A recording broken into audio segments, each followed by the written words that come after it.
Hello, and welcome to this overview of how to use the curriculum materials for Thank You Ma'am by Langston Hughes, which I've designed. This includes two parts. The first part is just a reading and discussion of the story itself, and then the second part is a research project with three components into the history of the prison system with a final additional creative extension that connects the learning that your child will have done about the prison system back to the understandings that they've taken away from Thank You Ma'am. I expect that this will take several days to complete, and so please don't feel that this needs to be done all as one lesson. This is definitely something that would take some time. Depth. As you can see, there are a lot of materials. You can pick and choose the activities that are most interesting to your child and your family and complete them over multiple days. There is, first and foremost, the reading of the story and some answering of comprehension questions. Those comprehension questions focus on understanding the setting, the plot, and the characters. And I would expect that that initial reading and comprehension activity would take about 1 to 2 hours. After that, there are discussion questions, and those discussion questions are open-ended and could take 1 to 2 hours. There's something that I think would be a fun discussion to have over the family table, the dinner table, if everybody has read the story.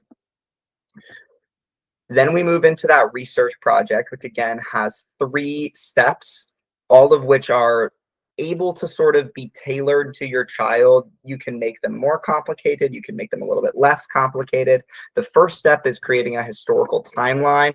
That I do think would take quite a while. It might take 4 to 5 hours because not only are you doing research, but you're also creating something that should feel fairly polished. Next, you have the mind map, which is all about trying to understand some of the problems of the prison system and then the way they're connected. There's a research note taker, and then actually creating the map itself, I expect might take 3 to 4 hours. And then finally, you'd be doing some research into restorative justice approaches to, crime and both rehabilitating prisoners after they've been to prison, as well as preventing people from doing crime in the first place. Finally, there is a creative extension, which I think might take about 2 hours. That would be writing a letter, and I'll go into detail about that at the end of this presentation. Again, if you don't want to do all of these activities, you simply do not have to. I'm going to walk through all of them, though, so that you understand how they might work. So first up, you have the story link. Now, this story link, if you'll look here, you'll see that it does have a lot of annotations that if you click on, you might see some thoughts and analysis. I do not recommend looking at those. And the reason that I don't recommend really looking heavily at those annotations is simply because I think that they can really prevent a lot of the learning work from happening. They can make it so that instead of thinking for yourself, you end up just looking here and going, oh, okay, that's what I'm supposed to think. But the goal of reading is always to ask ourselves questions that make us think. All right. Now, very easy to find a printable free PDF copy of this story if you just search for the title.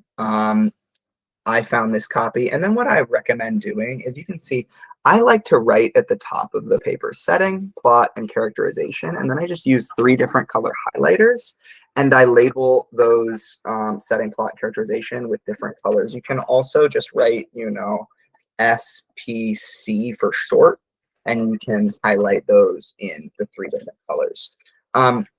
Then as your child is reading, or as you are reading together, you can pause and say, hey, did we just learn something about the setting? Oh, well, let's highlight that in our setting color. Oh, did that just teach us something about one of the characters? Well, let's highlight that in our character color. Oh, did something just happen? Let's highlight that in our plot color. And that really helps your child to start thinking about the details of the story and what they're learning, and sort of categorize information a little bit. All right. After that, we see that we have these SPC comprehension questions, the setting, plot, and characterization. I've broken them into sections. If you just scroll down, you'll see them right down here, right? And you can see that because, again, I can't link an annotated PDF, I've just given you a line to pause at, right? And when you reach that line, pause and ask these discussion questions, and just make sure that your child is understanding what you are reading, right, while you are reading through it. Now, if you're feeling stuck about how to answer some of those questions, don't worry. Click on that SPC comprehension questions answer key, and you'll see that not only have I given you an answer, I've also given you something that you could discuss in connection with that answer, right? Helping you to start thinking about, why is this detail important? We don't just want to think about the detail. We want to think about, what does this detail make me ask?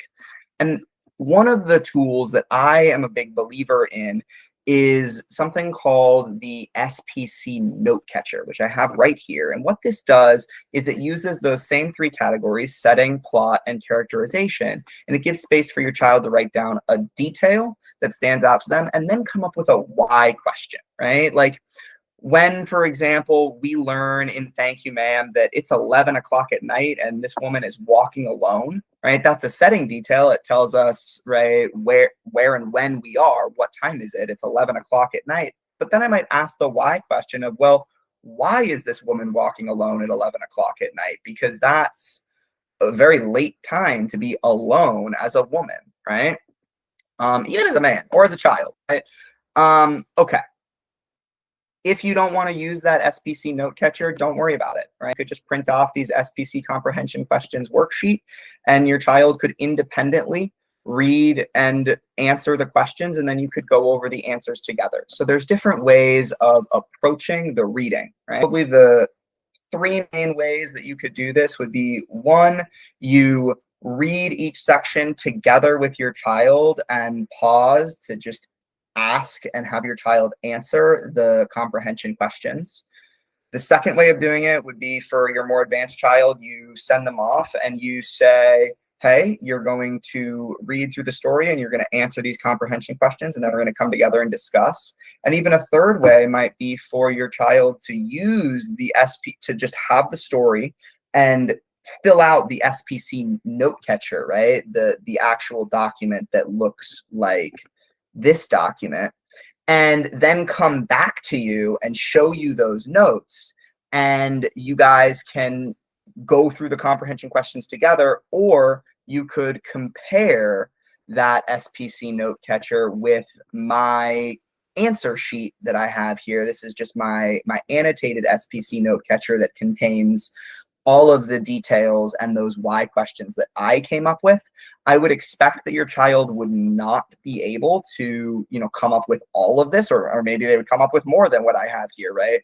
But sometimes the interesting thing is also just to compare and contrast. You can also use this as a tool to help and support you. It contains pretty much the same information as the SPC comprehension questions answer key, just formatted a little bit differently.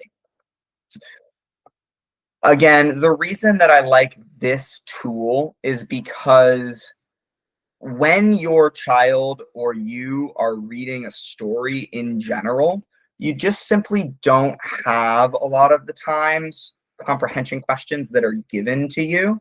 Instead, you're given a text, and then you have to know how to break it down yourself. And so training your child, hey, this is a graphic organizer that's really easy for you to even make yourself. And this is a way that we can think about stories, means that they're not reliant on somebody else asking them questions. They start to be the one who is asking the questions. Okay. So again, I expect that initial reading might take an hour to 2 hours, and then you're going to move into the open-ended discussion questions. Now, before you even read the story, and I've kind of hinted at this down here, right? There's some pre-reading discussion questions. I like questions like this because what they do is they get your child to start thinking about the themes of the story before you're reading. This is a story about a child who's given a second chance. So asking your child to think about a time when they were given a second chance is going to help them empathize better with, Roger in the story, who is the main character. After you finish reading, ask your child about the message and the theme of the story, right? Now, what this does, these are kind of common words that are often used in standardized testing or school environments, but they're useful because what they do is, again, they just are an opportunity for your child to say, yeah, these were my big main takeaways. Before you even get into more specific questions about morals, right? You're just, hey, what did you learn from this story? What do you think that we're supposed to learn? Now, because we have a third person narrator, a limited third person narrator, which just means that the story is told using he, she, they pronouns and follows one character, which is Roger's thoughts and feelings.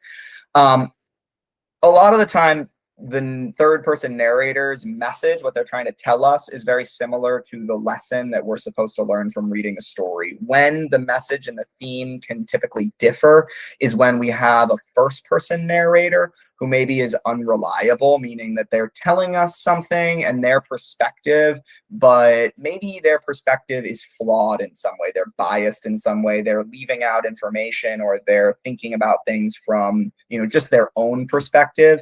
And maybe they did something that we disagree with, right? And we're supposed to learn, again, more from what they did and what they were impacted by in the story, instead of just what they are telling us that they want us to take away, right? So after you've, done your pre-reading discussion questions, you've read the story, you've had your child give some initial thoughts on what they think they're supposed to learn or we're supposed to learn from the story. Empathy is a big concept in this story. Your child may be really familiar with empathy, but if they're not, here's just a quick little vocab activity that you can do. You can share the definition of empathy, and then I've provided these scenarios. You can have your child explain if the person in those scenarios is showing empathy or not using those boxes. And then as an extension, they can write about a time when someone in their family showed empathy to them, right? Or when they showed empathy to somebody else. And this is totally printable, right? It's a standalone worksheet that you can hand them and go over, all right? Again, looking at those discussion questions, they're open-ended. There is no right answer, but it's useful and worth having your child use examples and evidence from the text to justify their thinking, right? So if you look, you're going to see, okay, questions like, why do we choose to help others? Would you be willing to help a person who has treated you badly? Why or why not? Well, we can connect that back to the story, because Mrs. Jones chooses to help Roger even though he tried to steal from her. Why do you think that she did that, right? And having them actually reference the story and examples from the story is really important, because we don't want to just have opinions. We want to back up our ideas with evidence. Now, if you are feeling a little bit stuck, then go ahead and reference the discussion questions reference page, because what I've done here is I've provided some of my thoughts as well as some examples from the story that could be worth referencing or having your child think back to when they are explaining and justifying their answer. All right. For your more advanced student or an older child, a way that you could maybe extend this and have them practice their writing is by printing out this discussion questions worksheet. What it does is it just has the same questions that were present, on the initial document, but they could choose 1 to 3 of those questions that are really interesting to them and answer it in a complete paragraph. So they would write the question they're responding to, and then this is just some lined paper. There's a few different copies so that you can print this off for them, right? And they would actually, need to write something. If they're feeling stuck, these are 4 writing moves that I believe are useful for organizing and structuring your writing. I always start off with a summary move where you introduce the text and give some details about the setting, the plot, the characters. Then you move into your main idea, which is, again, a response to the prompt. It's the idea you want your reader to take away from your writing. Then you provide evidence where you summarize what happens in the story, cite the quote, and then you analyze that quote and explain what it means in your own words. And you can repeat moves, 3 and 4 by providing additional evidence and analysis as many times as you need to in order for your point to be proved. Again, look how many questions there are here. So this is something that you might want to even split up over the course of a couple evenings, and have a couple of different conversations about the discussion questions. You might choose to, think through some of those questions yourself, Or you might want to, if you're feeling kind of confused and stuck about the story, you might want to read over my reference page to make sure that you really fully understand how a lot of these questions connect back to the story. You'll notice that I haven't given an answer to the broader questions simply because I think that, again, that's up to you as a family, right? What are the lessons that you learn from your parents? Well, every parent is going to teach their child different lessons, right? It probably would be interesting to hear what your child has to say about that. Okay. After that, we move into our project extension, right? Which is researching the prison system. Again, this is really extensive, and I'm going to go into a lot more detail below. I'll show you how to scroll down and get to the instructions. But again, I recommend completing each step of this project over 1 to 2 days. And before you begin, have that conversation about, hey, why is this project relevant to Thank You, Ma'am? Well, Roger could have easily been sent to prison for attempting to steal Mrs. Jones's purse, but she chooses not to do that and to care for him instead. Why does she make that choice?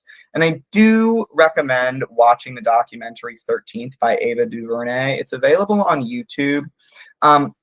The reason I recommend it is that this film does the best job that I have seen of depicting the problems of the criminal justice system, its origins, its history, and specifically the way that it has been designed to target the Black community. Race is a relevant factor in this story. Both Roger and Mrs. Jones are Black, which means Mrs. Jones would know that Roger would be disproportionately affected by the prison system, right? And so it does contain some graphic images of murder and drug usage, like real life images, real life examples of murder that has happened, right? And some very brief images of rape and nudity, just a couple of brief moments. It's, again, something that is real life. These things have happened, but it's up to sort of you, the age of your child, your comfortability with watching and discussing with them. You might want to watch the film yourself. It's about an hour and a half and definitely worth watching more than one time, but it gives some great context for beginning the project. You don't need to watch it. All right. So you're going to scroll down then, and you're going to get to the project Empathy and Justice, right? I'm sort of addressing two main essential questions here. What are the problems with the prison system in the United States, and what kind of justice leads to growth? So tell your child, you're pretending, hey, you're an expert, right? The United States Justice Department has decided the prison system isn't working as well as it could be, and they want you to lead the charge and reform the prison system. It's a big task, but you're up to the job. So you need to research three main questions. What is the history of the prison system? What are the main problems with the prison system today? What alternatives are there that would lead to justice for crimes, right? Now, step one is researching the history of the prison system. And again, I expect that this might take 1 to 2 days. You are having your child create a timeline of the prison system in the United States. That can be done on paper, using PowerPoint, using Canva. I chose to use Canva. They could record a podcast. They could film a YouTube video, right? This is a printable document that you can give to your child. It gives that research task at the top, and again, the history of the prison system. To make it a little bit easier, I've given them a key terms and dates table, right? That's a great way to just make sure, hey, are you including everything that you need to include in your timeline, right? Now, there are two documents that I have given in order to support your child with researching like a pro. So there's this tip sheet, which again is linked right here. And it contains 8 tips for researching, right? Including things like, hey, know how you research best. If you like to do videos, start with a video, right? But when you are looking for sources, and this is another tool that they can use that's linked right here, right? Use this source verification checklist to know if a source is worth your time. .gov and .edu are very reliable. .org can also be quite reliable. Check out the source and investigate if the author is qualified or not, right? Check to see if there are any citations or links that you can use to verify the source. Check to see if the information is up to date and if the writing style is professional and clear, right? Another technique that I like to use when I'm researching is something called the crowbar method. What that does is you just look at the topic sentence of each paragraph, and that helps you to skim, because the topic sentence tells you the main idea of each paragraph, right? So it helps you to skim and know if the information is worthwhile.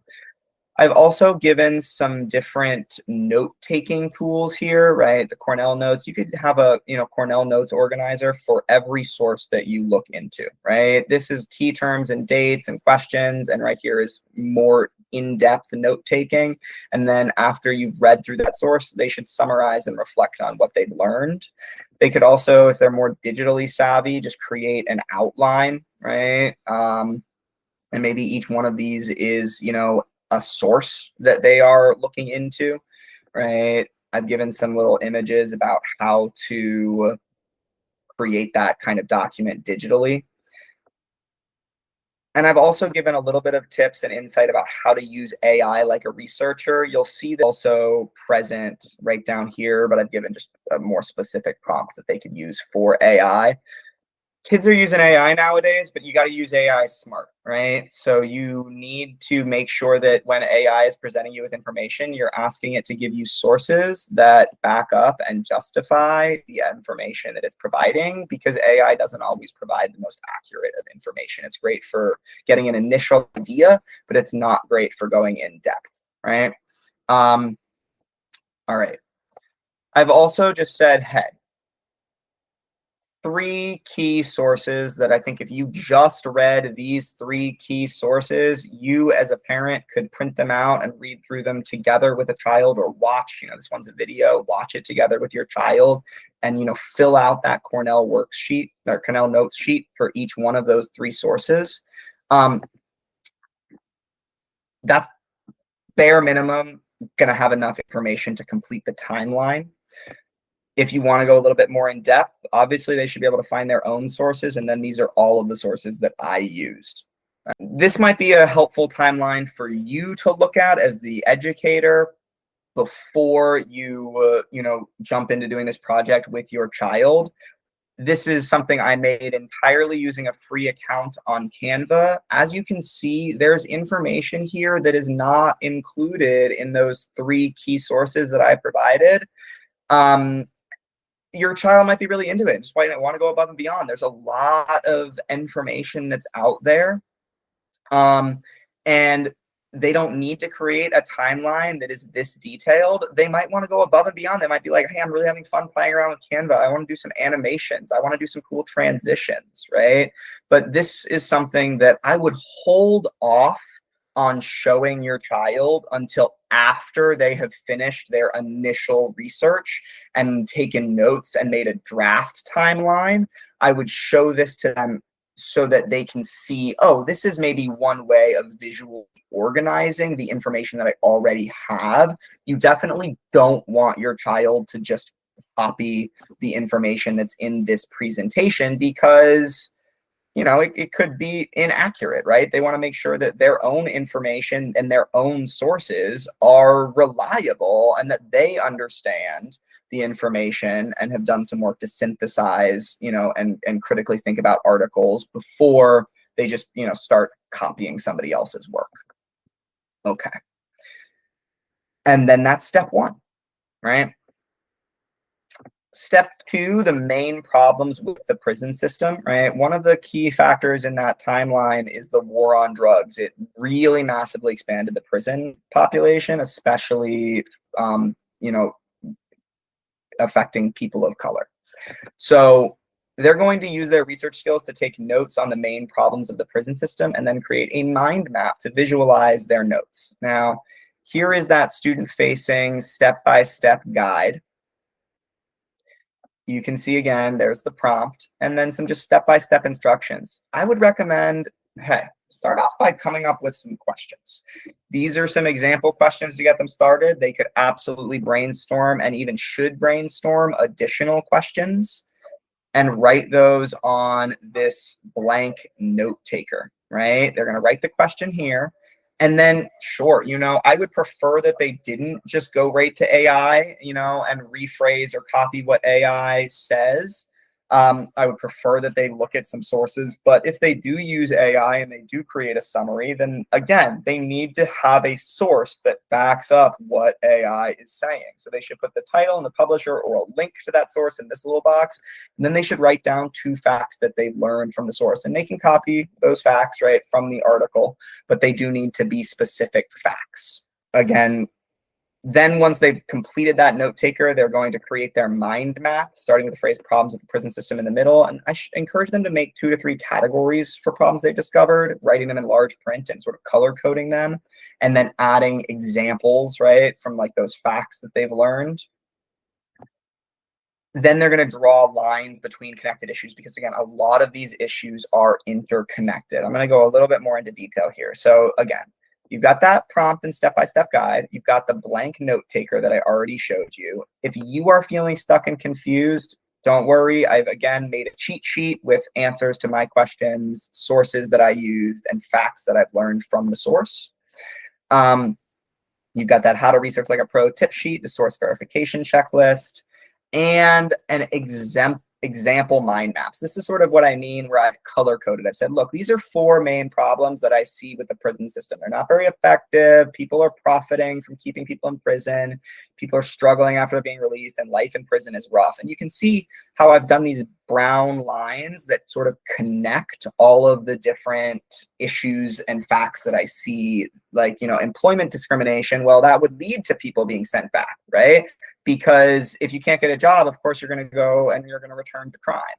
This is very basic, right? It's just I did this with paper and marker. You know, yes, they could do it really in depth on the digital, you know, platform, but they don't need to. The goal is just to start to see how the prison system is really not working well. And a lot of the reasons that it's not working well are very interconnected. Okay. Finally, we move into justice-oriented programs. So we know that the US government is spending $182 billion annually on the prison system. That's a lot. That's almost as much as we spend on education, right? But a 2017 study, which I've linked here, showed that increased incarceration rates really did not lead to less crime, especially did not lead to less violent crime. So we have all this money. What are the programs that you, as the expert, you know, if we go back to our prompt, right, you're the expert, what would you like to see the US government doing more investment in? So what I've done here, this is, again, kind of the easiest task that I've provided, right? Because all your child is doing is they're focusing on learning a little bit more about programs that focus on restorative justice. And what restorative justice is that it focuses on using dialogue to repair harm. It says there needs to be a conversation that takes place where the person who did harm to somebody else needs to take accountability, and then there needs to be action taken to repair the harm. Because simply throwing somebody in prison doesn't necessarily repair the damage that the person did, right? I've provided a bunch of different examples. I really strongly recommend this source. I really strongly recommend this source. I really enjoyed this TED Talk, right? And your child would just pick 3 of those sources, write what the program is doing, the effect that it's had, and their analysis of whether or not the Department of Justice should invest more heavily in this kind of a program. Once again, I have given a cheat sheet that might even be helpful for you if you're trying to guide your child with which articles are best to choose, about the effect the program has had, what the program is doing, as well as some of my reasoning, right? The answer is not always yes, right? For example, Jumpstart is a religious program. So I've said no, you know, because of separation of church and state, the US government should not invest in this program, but it could create a similar mentorship program. So the answer isn't always yes. Again, this is just me saying, hey, that article that I've just mentioned right here, the one about effective alternatives to youth incarceration, I think is a really important article to read just because Roger is a child, right? And this article really goes into depth about why, in particular, putting young people in prison is very, very damaging. Okay. And then the research project is done.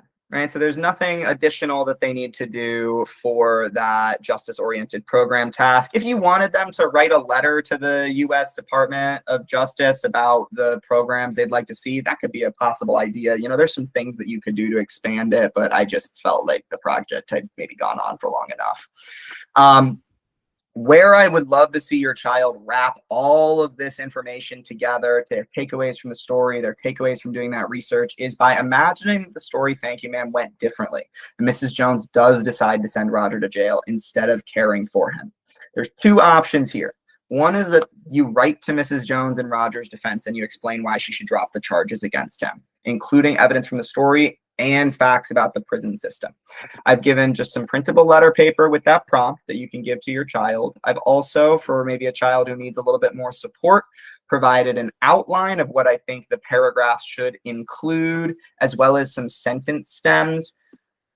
I am not a big fan of sentence stems. The reason I am not is I think that it leads to a fill in the blank mindset. So you'll see that I've provided a lot of options. The reason I provided options is because I want children to understand that, again, these are just a tool that you should start to recognize the formula, right? And be able to plug in play, right? You take one, you put it where you already sort of start to have a bank of your own memorized sentence stems, and you are then able to use your memory bank and go, oh, this is a sentence stem that I can put here. But again, the best thing would just be to use the outline here, right? And understand the organization and the structure. For that second paragraph, which is all about the prison system, you'll see this in my model, but these could be expanded, right? The history of the prison system could be its own paragraph. The challenges of the prison system could be its own paragraph, right? The programs that prioritize restorative justice could be its own paragraph. Those 4 writing moves, again, this is just that outline, right? For maybe more advanced children who just need the organizational help, this is a useful scaffold and support. And then finally, I've provided a model letter. This could be something that you would read with your child before they start writing, right? Or after they've written and they're ready to revise, right? You could, again, show them, oh, well, notice how this letter uses persuasive language, right? I'm humbly writing to ask that you do this. Notice how it summarizes and uses some key details from the story, right? You'll see, again, this is a more advanced option. So I've expanded each step of the research project into its own paragraph. And walking through them and asking, hey, right, are you seeing a claim? Are you seeing a fact? Are you seeing an analysis of why that fact is relevant to Roger, right? And then having them take that example letter and using it as a way to revise their own writing would be how I would recommend using it. Finally, another option could be to do some kind of film, like a video essay. They could maybe film a video essay explaining what could happen to Roger in prison, why they agree or disagree with sending him. Maybe they could include some expert witnesses. I don't really know anything about filmmaking, which is why I've left that option a little bit more open-ended. But if your child is really excited and interested in making films, then, it's a creative extension opportunity. Just go for it. They can do really anything, but I would like to see them doing something that defends Roger using evidence from the story and facts about the prison system. Okay. All right, folks, and that's how you can use that outline and all of the tools that I've provided in order to engage with your child with this story and this research project over the course of several days. I eagerly await your feedback, and I hope you enjoy the lesson. Have a great day.